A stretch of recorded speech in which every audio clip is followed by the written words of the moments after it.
পাবনার আটঘরিয়া উপজেলার লক্ষ্মীপুর গ্রাম ইছামতি পুনরুদ্ধার প্রকল্পের খনন করা নদীর পানি জমিতে পৌঁছে দিতে চলতি বছরের শুরুর দিকে দুটি সোলার পাম্প বসিয়েছে বরেন্দ্র বহুমুখী উন্নয়ন কর্তৃপক্ষ।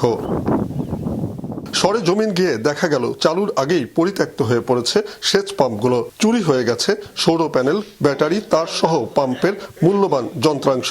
প্রচেষ্টা চুরি হয়েছে দুই পার হয়ে, চুরি হওয়ার কারণে এখন কোনো থাকেও না থেকেও তাই। কোটি কোটি টাকার জিনিস চুরি হয়ে গেছে।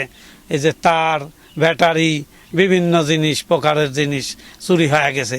একই দশায় ইছামতি নদী তীরবর্তী শ্রীপুর মৌজায় স্থাপিত আরো দুটি সৌর বিদ্যুৎ পাম্পেরও। সরকারি প্রজেক্টের উদ্দেশ্য থাকে যে মানুষের যাতে উপকার হয়, সেই উপকারটা যদি না হয় তাহলে এত প্রজেক্ট এত টাকা খরচ করার কোনো বেনিফিটস আমি দেখি না।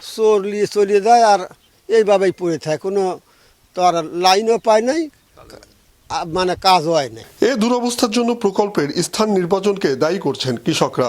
এছাড়া ধান ক্ষেতের পরিবর্তে সবজি ক্ষেতের পাশে পাম্প বসানোই প্রত্যাশিত সুফল আসবে না বলে মনে করেন তারা। সোলার প্রজেক্ট করা হচ্ছে ধানের আবাদের জন্য, কিন্তু ওপার নদীর উপর কোনো ধানের আবাদ নাই, শুধু হলুদের জমি।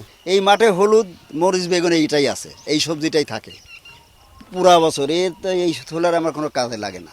সেচ পাম্পের যন্ত্রাংশ চুরি যাওয়ার বিষয়টি স্বীকার করে ব্যবস্থা নেওয়ার কথা জানান বরেন্দ্র বহুমুখী প্রকল্পের নির্বাহী প্রকৌশলী। কিছু যন্ত্রাংশ আমাদের চুরি হয়, আমরা সেটা জেনেছি, এটা যাতে রিপ্লেস করা যায় তার ব্যবস্থাও নিয়েছি।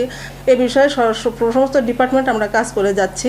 আশা করি পরবর্তীতে এই চুরির হার অলরেডি কমে গেছে এবং আরো কমবে। ইছামতি নদীর ভূ উপরিস্থ পানি সেচ কাজে ব্যবহারের জন্য পরীক্ষামূলকভাবে প্রায় অর্ধ কোটি টাকা ব্যয় এ কার্যক্রম বাস্তবায়ন করে বরেন্দ্র বহুমুখী উন্নয়ন কর্তৃপক্ষ।